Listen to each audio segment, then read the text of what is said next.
Senhor faz em nossas vidas. Obrigado, Deus querido, pelo Senhor ser maior que tudo, um Deus capaz de resolver todos os nossos problemas. Querido, que o Senhor possa usá-lo mais uma vez, que possamos sair desse culto de domingo alimentados pela Tua Palavra. Abençoe a Tua igreja aqui do Jardim Prudência, fortalece as nossas vidas, prepara-nos para o Teu reino. Tudo isso, ó Deus querido, é o que nós pedimos, agradecidos, em nome e por amor de Cristo Jesus. Amém. Os combates tenho sido vencedor, mas ao cair eu também posso me ferir. Falam por aí que a minha força é demais, sem ver que no meu peito eu escondo meu pesar. Saibam, pois, que ao cair eu oro a meu Deus. Saibam com Ele que me levanta se estou só. Espada e punho estou a chorar,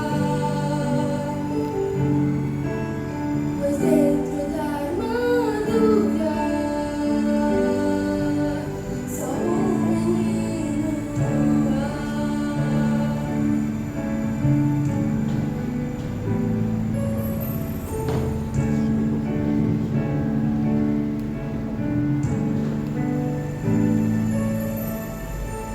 Destemido busco encontrar a paz, pois de Jesus a armadura é voraz.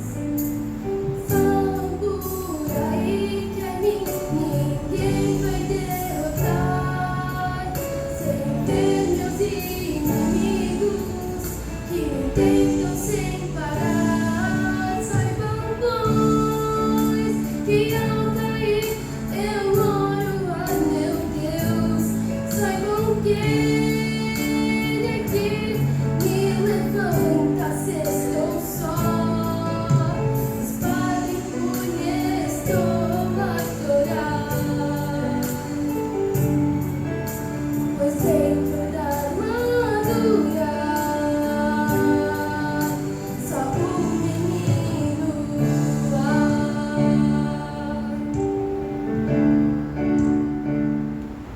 Remete lá a história de Davi, de Golias, e nos lembra de que com Cristo somos vencedores, que combina muito com o que nós vamos falar hoje. Eu avisei na quarta-feira passada que nós teríamos 3 temas, e os 3 temas seriam sobre o Evangelho, e o Evangelho do ponto de vista da graça. Então, na quarta, nós falamos sobre um personagem bíblico. Vocês lembram qual? Daniel, perfeito. Ontem, nós estudamos um texto de Paulo, em Romanos, e tivemos ali um assunto mais denso, né, mais teológico, compreendendo exatamente como é o processo da salvação segundo os escritos de Paulo. Hoje eu gostaria de fazer uma viagem com você para o tempo do profeta Elias e o seu desafio com os profetas de Baal no Monte Carmelo. História muito conhecida, mas tomara que você encontre junto comigo novidades nessa história que te ajudem a descobrir exatamente como é o processo da escolha nossa hoje para alcançarmos esperança, salvação, além da nossa vida diária, dos nossos problemas e tudo mais. Essa é uma mensagem de vitória. Eu já adianto que Elias vence no final, tá? Com o poder de Deus. Então, o objetivo é que você saia daqui se sentindo vitorioso e otimista diante da nova semana que está diante de você. Qual é a razão de vir à igreja? num domingo à noite, se não for para você obter aqui um otimismo em relação à vida e enfrentar de maneira mais leve e feliz a nova semana. Não é para vir aqui para a gente trazer mais peso sobre os seus ombros. Bom, vamos lá para 1 Reis, no capítulo 18. 1 Reis, no capítulo 18, para nós estudarmos que nessa igreja nós sempre estudamos a Bíblia. É a Bíblia que é o nosso conteúdo de fé, é a base da nossa esperança. Então não existe outra fonte de revelação a não ser as Escrituras para nós. Então é sempre da Bíblia. E eu sempre estudo trechos da Bíblia. Você percebe que a gente pouco aqui prega sobre vários textos da Bíblia de maneira a perder o contexto. Eu gosto de estudar trecho por trecho das Escrituras, porque assim a gente fala menos de nós e mais da revelação de Deus, o que Ele quis dizer, ou Ele através dos profetas e apóstolos. Bom, o centro da conversa está no verso 21. Ele já está lá no meio da história, mas eu quero começar pelo objetivo final, para você vislumbrar onde a gente quer chegar. Então, o ponto central dessa história está no verso 21. Então, você encontrou, diz amém. Todo mundo junto. Então, Elias se chegou a todo o povo e disse: até quando cocheareis? Cocheareis é uma palavra que não existe no nosso vocabulário, né? Mas é tipo, até quando vocês vão ficar em dúvida, vocês vão ficar em cima do muro, esse cocheareis, entre dois pensamentos: se o Senhor é Deus, seguiu; se é Baal, seguiu. Porém o povo nada lhe respondeu. A história que nós estamos estudando é sobre adoração. Os 3 temas foram sobre isso. Exatamente porque salvação, no fim das contas, é um assunto de adoração. Em quem você confia, quem você adora, ok? Quem você idolatra. Se você adora Deus ou qualquer outra coisa, porque só existe Deus e o resto. Não tem vários bons caminhos para seguir, só existe um caminho bom. Elias chama o povo para essa decisão. Ele diz: povo, vocês adoram a Deus ou o pecado? E pasmo, o povo não teve resposta. E não responder é a pior maneira de responder a esse apelo. Por quê? Uma maneira ruim é você dizer: eu não te aceito, Senhor. Ok? Não é bom, porque você está abandonando a salvação. Mas é sincero. É sincero com você e com os outros. É honesto. Eu admiro quem diz assim: eu não acredito na Bíblia, pastor. Eu digo: ótimo, tudo bem. A partir daí dá para a gente conversar. Eu sei com o que eu estou falando. Agora, o melhor cenário era o povo responder: eu adoro ao Senhor. Lógico. Cristo é o meu Salvador. Lógico, o povo iria falar sobre Deus Pai, né? Sobre, enfim. Mas Deus é meu Salvador. Eu quero esse caminho. Essa é a melhor escolha. Mas a pior de todas é o tal do ficar em cima do muro. Você pergunta para a pessoa: você é de Deus? Sim. O censo no Brasil mostra isso. O brasileiro sempre responde sim para a religião. E quando a gente vai ver o censo, tem muito mais gente que declara que é da religião da gente do que a gente já sabe que existe. Tem um monte de gente que diz que é adventista. A gente vai ver o nosso número de registro é menor do que o que o censo diz. Onde está esse povo todo que diz que é adventista? Exatamente porque, como a gente veio de uma de um domínio português / católico, é feio dizer no Brasil que a gente não acredita em Deus. Então, quando alguém pergunta, você acredita em Deus? Lógico. E aí você vai na igreja? Não. Você acredita em Deus? Sim. Quanto tempo você dedica para Deus no seu dia? Fazem meses. Você acredita em Deus ou não? Você acredita em Deus? Sim. Então hoje você vai no culto ou você vai assistir o jogo? O jogo, lógico, é meu Palmeiras.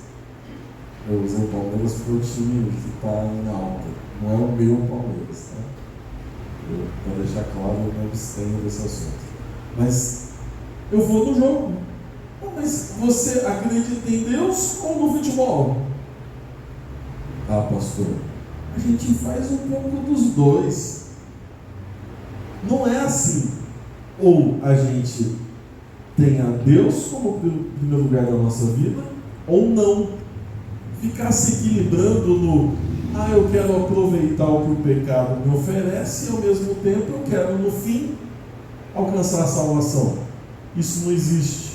Isso é mentira para você mesmo que acha que é religioso e não é, e para os outros que quando você diz eu acredito em Cristo, tem uma expectativa dos seus valores e de repente, quando vão te conhecer, se frustram. É enorme a quantidade de pessoas que quando a gente chega para conversar, tem um relato de frustração com o crente. Tem gente que não faz negócio com o crente. É verdade. Tem gente que você chega assim e diz, sou crente, infelizmente, crente só me engana. Eu prefiro gente que não tem religião nenhuma, que é mais sincera. Triste, né? Ao mesmo tempo que também tem gente que não, só eu gosto de crente porque, né, eu só tenho experiência boa com gente que é crente. O fato é que a questão hoje aqui é uma escolha. Quem servirmos? Ou ao pecado ou a Deus. Não há meio termo. E se você escolher o caminho do Senhor, sua vida vai ser mais feliz hoje e por toda a eternidade. Amém. Vamos começar a história no verso 1 a 2. Um pouquinho de contexto só para você entender do que se trata essa história. Há um bom tempo atrás, na verdade 3 anos atrás, Deus falou a Elias, o seu profeta, de que o povo tinha se desviado do caminho e Deus iria parar de abençoar, resolver os problemas do povo. E começou uma seca terrível no povo de Israel. Uma seca que durou 3 anos. Imagina, 3 anos sem chover, 3 anos sem ter irrigação. Então não tinha comida, não tinha água. E aí você conhece um monte de histórias de Elias nesse tempo. Deus manda ele perto de um riacho, manda corvos levarem pão para alimentar Elias. Quando seca o riacho, ele vai até a casa de uma viúva e lá faz um milagre para que ela tenha comida, para fazer pão e bolo para ele, e aí ele vai sendo alimentado de maneira extraordinária, até que chega o capítulo 18, verso 1 e 2.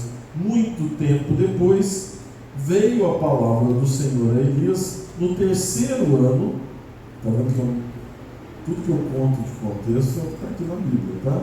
No 3º ano, dizendo: vai e apresenta-te a Acabe, porque darei chuva sobre a terra. Partiu, pois, Elias a apresentar-se a Acabe. Acabe era o rei na época, e a fome era extrema em Samaria. Bom, olha que coisa triste. Quando Elias falou lá 3 anos atrás para o rei Acabe que Deus iria parar de abençoar o povo e isso iria resultar numa seca, Acabe tinha uma escolha fácil. Ele e a esposa dele, Jezabel, a rainha, que era tremendamente má. A escolha era se arrepender, chamar o povo ao arrependimento e pedir que Deus continuasse os abençoando, certo? Deus disse, ó, se não se arrepender, vai ter seca, infelizmente. Acabe, fica bravo com o emissário, com Elias, e diz assim, vou matar você. E de repente, se eu matar o emissário, acaba o problema. Mas o que adianta? Outro dia, minha esposa me mandou uma mensagem. Querido, o carro parou, a correia dentada estourou e eu estou em tal lugar com o carro quebrado. Eu estava indo uma quarta-feira pregar em Santo Amaro, já tinha chegado na igreja, ela estava com o carro, eu estava a pé, e eu não fiquei feliz com aquela situação, não. Coisa chata, né? Adiantava eu xingar minha esposa? Adiantava eu mandar uma mensagem, viu, você quebrou o carro? Ela era só a emissária. Más notícias, mas resolve você brigar com quem está te dando a informação? De jeito nenhum. A gente tende a brigar com quem dá a informação? Sim, lógico. Alguém prega aqui de alguma coisa que te incomoda, você diz, não gostei do sermão hoje. Não gostei, esse pastor não sabe o que está falando. Está te incomodando, é mais fácil bater no emissário. Essa igreja fica cuidando da vida dos outros. Lógico, é fácil xingar a igreja, porque é melhor é mais fácil você brigar com quem está te trazendo a mensagem do que consertar o que está errado. E foi isso que Acabe fez. E agora, depois de 3 anos, Deus vira para Elias e diz assim, Elias, vai lá falar com aquele cara que mandou te matar. E eu fico impressionado porque o Elias não discute com Deus, ele levanta e diz, eu estou indo lá. E ele avisa, rei, vou aí falar com você. E ele estava sendo perseguido, ele estava escondido esses 3 anos, mas ele vai conversar com Acabe. Versos 15 em diante, disse Elias, tão certo como vive o Senhor dos Exércitos, perante cuja face estou, deverás hoje, me apresentarei a ele. Ele conversa com Obadias, que era um servo do rei. Então foi Obadias encontrar-se com Acabe, anunciou, e foi Acabe conversar com Elias. Verso 17, vendo, disse-lhe, és tu, ó perturbador de Israel? A frase de Acabe a Elias. Você é o meu problema? Não. Elias não é um problema. Quem sabe a idolatria de Acabe e da sua esposa, sim. Elias não é um perturbador, ele está trazendo solução. Respondeu Elias, eu não tenho perturbado Israel, mas tu e a casa de teu pai, porque deixastes os mandamentos do Senhor e seguistes os Baalins. Baalins eram, enfim, deuses da época. Quem é o perturbador de Israel? Sem dúvida nenhuma, não é nem o mensageiro e nem o Senhor. Quem perturba a nossa vida somos nós mesmos. Somos nós mesmos. Eu falei bastante sobre a graça e hoje também o tema é esse. Mas veja que a gente vai esbarrando com a lei nesses textos, né? E aqui quando Elias responde, ele disse, o problema é que vocês deixaram os mandamentos do Senhor. Esse é o problema. Mandamento nunca salva ninguém. Ontem acho que eu deixei claro. Lei não salva. Mas é porque ela não foi feita para isso. Simplesmente ela não é um caminho de salvação. Não é essa a função dela. Se eu fosse continuar com a analogia do carro, é a mesma coisa de eu pegar a chave que liga o carro na ignição e tentar tirar a porca do pneu. Vai funcionar? Não. Então por que eu insisto? Por que tem gente pegando e tentando mas eu vou conseguir arrancar o pneu com a chave do carro, mas ela é feita para ligar, e a outra, a chave de roda, é feita para tirar o parafuso, cada um com o seu propósito. E se cada um fizer a sua parte, vai dar tudo certo. Agora, tem gente que acha que tem que pegar a lei, que é o caminho da salvação. Então vamos lá, então vamos ficar batendo aqui na lei, para ficar xingando todo mundo, porque a gente é pecador, né? E a gente não cumpre a lei, então vai ficar fácil aqui eu ficar todo dia lembrando você dos seus pecados e dizendo que você tem que mudar a sua vida. Sim, você muda a sua vida, mas não através da lei. É através do poder da graça e da ação do Espírito Santo na sua vida. Amém. E conforme a sua relação com Deus, não tem nada a ver, igreja, não tem nada a ver com a sua vida. Agora, quando Elias diz, vocês viraram as costas para os mandamentos, ele está dizendo, vocês não estão mais nem aí para nada que Deus diz para vocês. É uma atitude de rebelião clara. Virar as costas para a lei e dizer, isso não me diz respeito. Então, é uma atitude extremada, que não é o caso de vocês que estão aqui, logicamente. Não é o caso da igreja. Você sabe e tenta praticar o que é certo. Você não sai por aí roubando as pessoas, sai? Você sai por aí matando pessoas? Você sai por aí adulterando? Você sai por aí desrespeitando os seus pais? Você mente? E não assim, de maneira, às vezes que você tenta fazer o certo, mas faz o errado. Mas como se isso não tivesse sentido para você, entendeu? Mente como se nada tivesse acontecendo. Tem pessoas que mentem que você olha para a pessoa e ela mente tão facilmente, porque para ela a verdade, ela não tem compromisso com a verdade, que tem gente que acredita. Você já viu isso? E é fácil, né? Se ligar na TV Senado, você vai ver isso. A pessoa fica lá falando e falando e falando, ela pega, é capaz de chegar alguém aqui e dizer, mas esse púlpito é de madeira, e você está vendo que é de acrílico.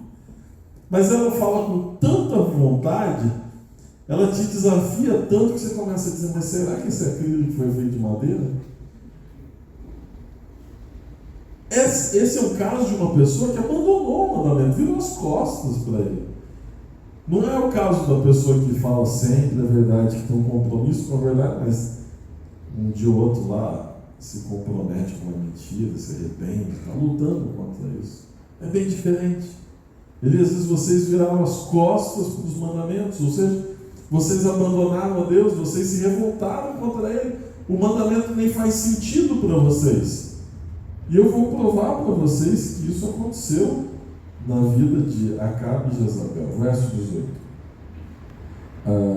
Aliás, 19. Agora, pois, a proposta de Elias, manda juntar a mim todo Israel. Então, junta todo mundo, todo Israel, no Monte Carmelo, como também os 450 profetas de Baal e os 400 profetas do poste-ídolo que comem da mesa de Jezabel. O desafio agora era reúne os profetas de Baal e do poste-ídolo. Acabe e Jezabel trouxeram para Israel um sistema de adoração pagão. Eu não vou entrar em detalhes porque eu não gosto de ficar divulgando o pecado. E eu não preciso contar o que é pecado. Mas só para você ter uma ideia, essa adoração a ídolos nessa época, e principalmente a Baal e ao poste-ídolo, são dois deuses diferentes. O poste-ídolo também é chamado de Asterote.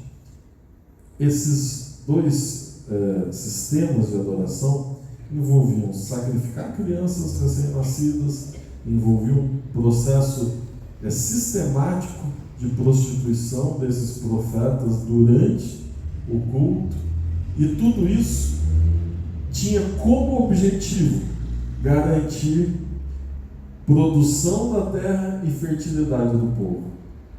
Imagina por que eles estavam 3 anos de seca sem produzir nada. Porque estavam pedindo para o lugar errado. Como Deus, aí a gente fica lá, Deus é mau, Deus castigou o povo, olha que absurdo, 3 anos de seca. Mas vamos lá, Deus estava aqui pronto para abençoar o povo, relacionamento de teocracia, quem liderava o povo era Deus. E de repente o povo diz assim: Deus, obrigado, não preciso mais, porque agora quem vai me dar um solo fértil é Baal.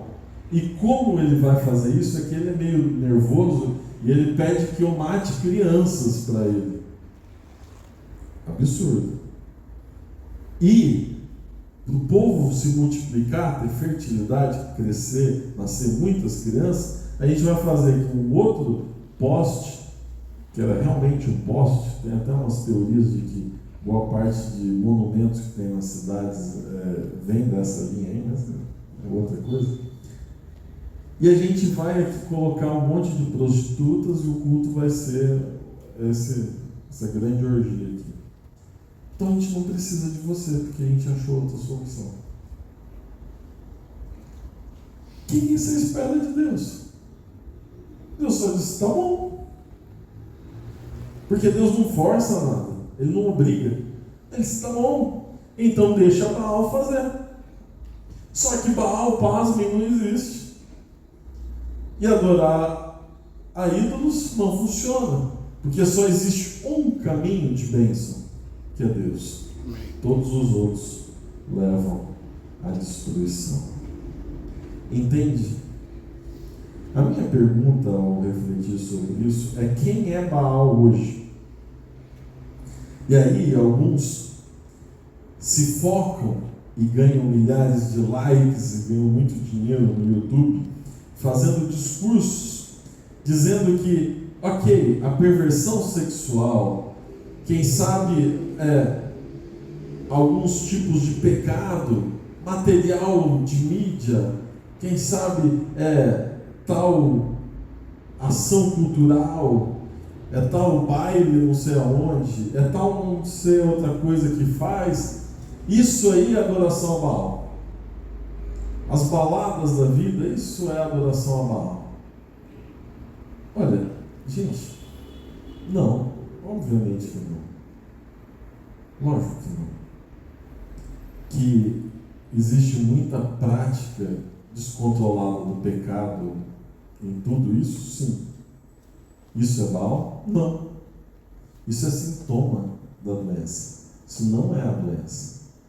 Se você fechasse todos os bailes da cidade, você acha que não ia ter mais perversão sexual? Não ia ter mais uso de droga? Não ia ter mais gente bebendo? Sim. Porque o problema não está na febre, está na doença. Quem é o Baal moderno? Eu. Você. Esse é o Baal moderno. Sabe por quê? Cada vez que você escolhe satisfazer a sua vida de pecado, você está virando as costas para Deus. Quem você está agradando quando você toma essas decisões? A sua vontade, a sua natureza pecaminosa. Quem é o culpado da perversão sexual? Você, quando pratica ela. Não delega a responsabilidade para qualquer outra coisa. E aí a gente chama isso às vezes de mundo ou de mundano. Quer ver outra coisa como a gente delega a nossa responsabilidade para outras coisas que seriam Baal? Esse povo aí que é mau. Gente, que povo que é mau? Todos nós somos maus. Esse pessoal aí que não é de igreja, que não se veste como a gente, que não fala como a gente, que não faz as coisas que a gente faz, são pecadores como nós. Eles não são Baal. A nossa luta é contra o pecado, e o pecado, essa luta começa dentro de nós. Aonde é o templo do Espírito Santo somos nós.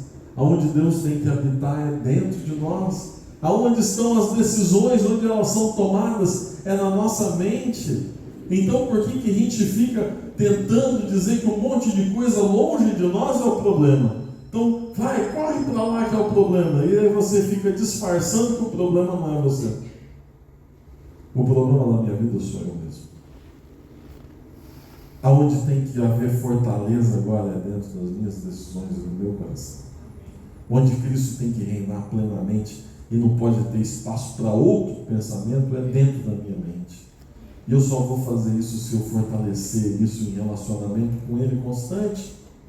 Por que você vem à igreja? Eu perguntei ontem. Você deveria vir à igreja para fortalecer seu relacionamento com Deus.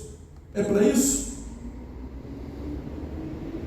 E lógico, vale que é um pouco de gratidão, né? Você dedicar o seu tempo a quem te faz tanto, né?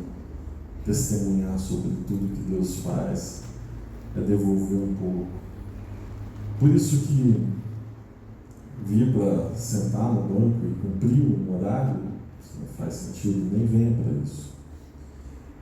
Elias fez um desafio de quem é o Deus verdadeiro. No verso 20, Acabe manda chamar todo o povo. No verso 21, a gente já leu, Elias desafia o povo. No verso 23, ele agora faz o desafio. Ele faz lá um altar, pega 2 cordeiros, corta, mata os cordeiros, põe em cima do altar, e o desafio dele é o seguinte: vão ter 2 altares, 2 novilhos, 2 sacrifícios, só que a gente não pode usar nem fósforo, nem nada de fogo artificial. Que Deus mandar fogo do céu para consumir esse sacrifício ao Deus verdadeiro. Pode ser Baal, pode ser a torre lá, pode ser o que for. Vocês olhem para quem vocês quiserem, mas o Deus verdadeiro tem que se manifestar em forma de fogo descendo do céu, que é impossível de falsificar. E a Bíblia é cheia de falsificações, né? Vocês se lembram lá de Moisés, cada vez que ele fazia algo extraordinário, vinham os magos e tentavam imitar. Até que chegou no meio das pragas para frente, eles diziam para Faraó: olha, isso já não dá mais para fazer. A gente não passou a nossa capacidade. Fogo do céu não dava para fazer. E aí eles passaram a manhã toda fazendo lá o seu culto, pedindo a Baal que fizesse alguma coisa. Chegou meio-dia e aí não tinha mais resposta.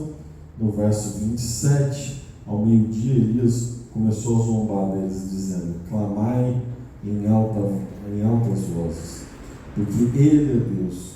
Pode ser que esteja meditando, ou atendendo às necessidades, ou de viagem, ou a dormir, e despertará. E eles clamavam em altas vozes e retalhavam com facas e com lancetas, segundo o seu costume, até derramarem sangue. Passado o meio-dia, profetizaram eles, até a oferta de manjares se oferecesse, porém não houve voz, nem resposta, nem atenção alguma. Eu tenho que parar aqui nisso, porque alguns veem nesse texto uma autorização para zombar de quem pensa diferente. Porque Elias, em certo momento, começa a falar palavras duras para os profetas de Baal. E eu queria dizer para você que tem uma diferença aqui, clara. Na Bíblia, você depois dá uma estudada nisso, você vai ver. Deus lida com o ser humano de um jeito e lida com o líder religioso de outro. Aquele que se propõe a falar em nome de Deus tem outra responsabilidade. Quando Jesus entra 2 vezes no templo para purificá-lo, quem é alvo da sua postura mais dura e que ele expulsa do templo? Quem é? Os adoradores?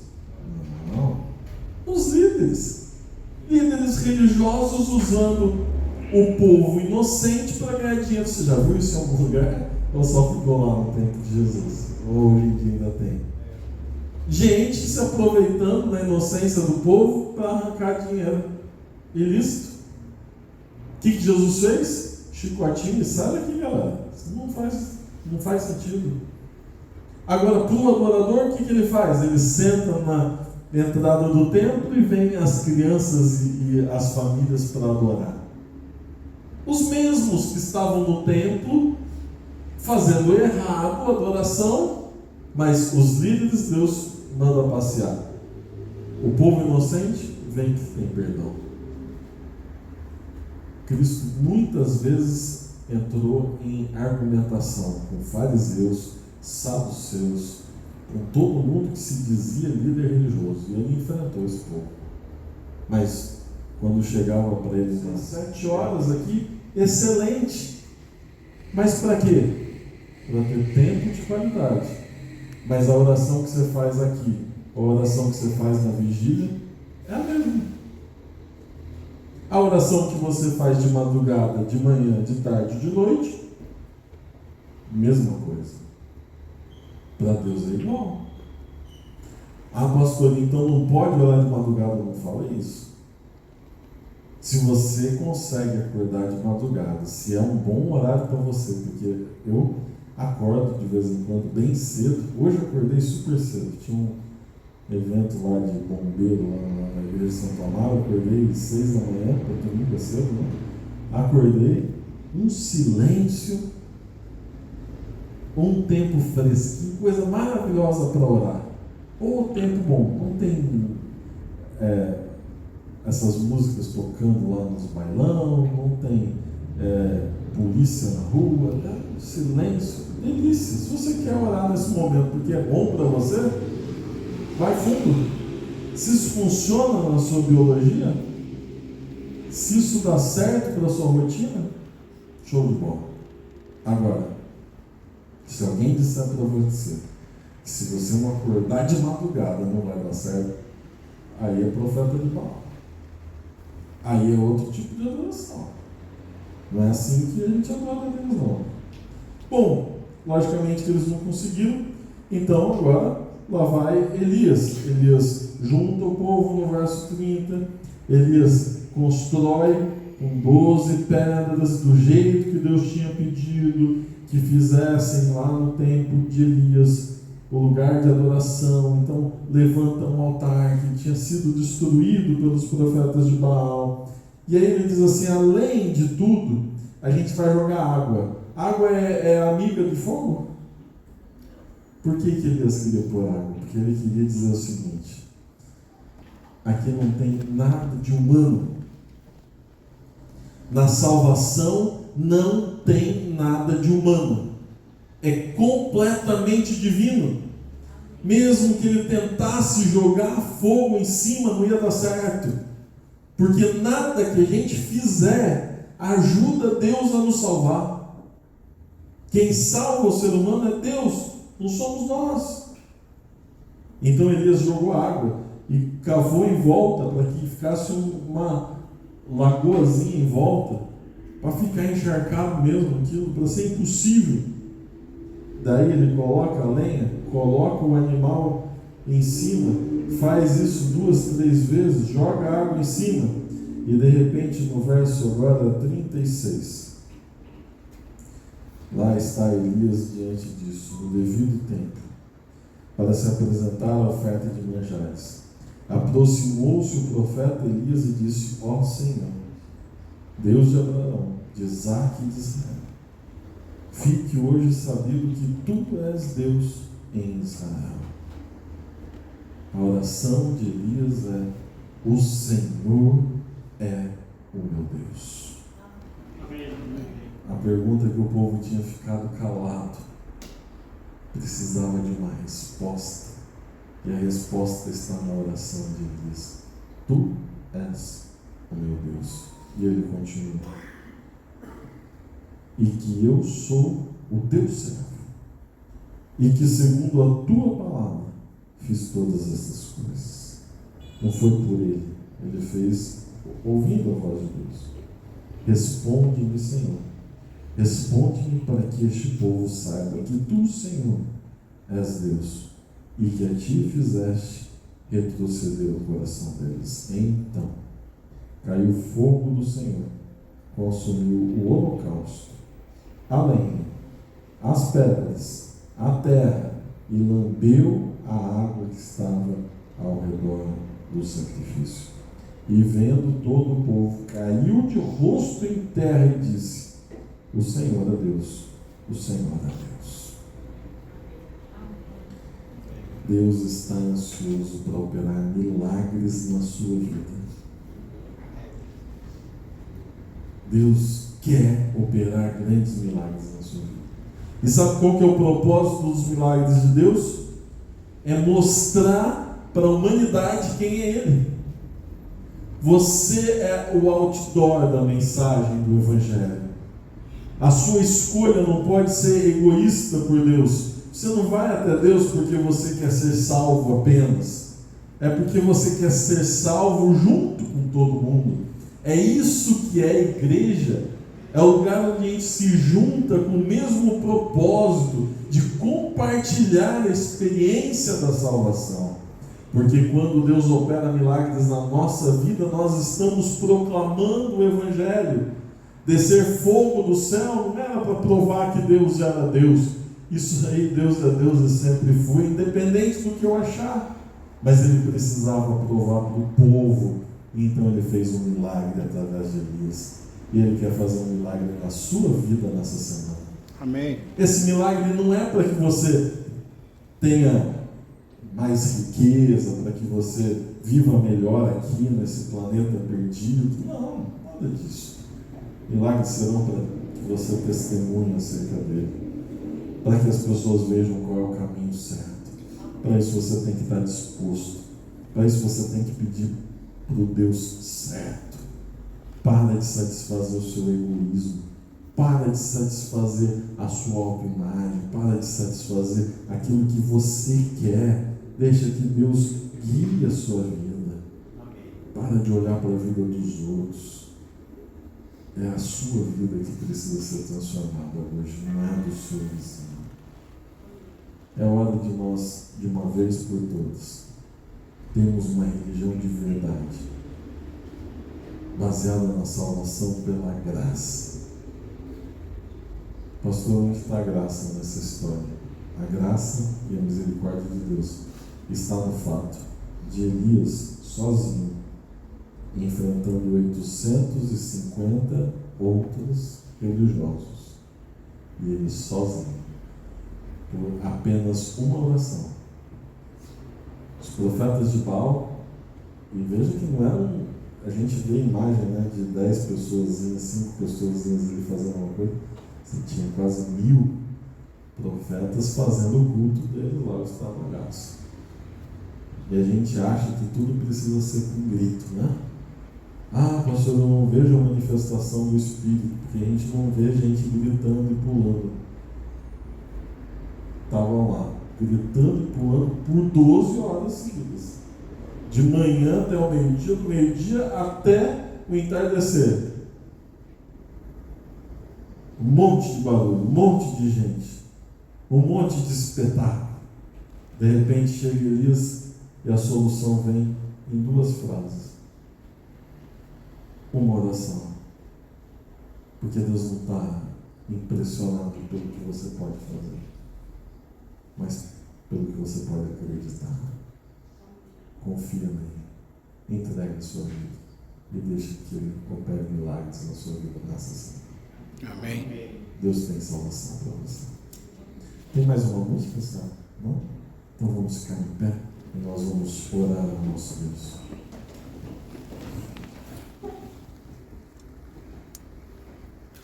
Senhor Deus que estás nos céus, obrigado, Senhor. Obrigado. Obrigado porque a história de Elias é uma história de vitória. É uma história que exemplifica bem o que nós vivemos hoje no mundo de pecado. Nós temos nos afastado de Ti, desobedecido os Teus mandamentos, nós temos nos envolvido cada vez mais com o pecado, muitas vezes falsificado a nossa religião para viver de uma aparência de piedade. Muda o nosso coração, Senhor, nos transforma por inteiro. Faça deste lugar uma comunidade de pessoas que acreditam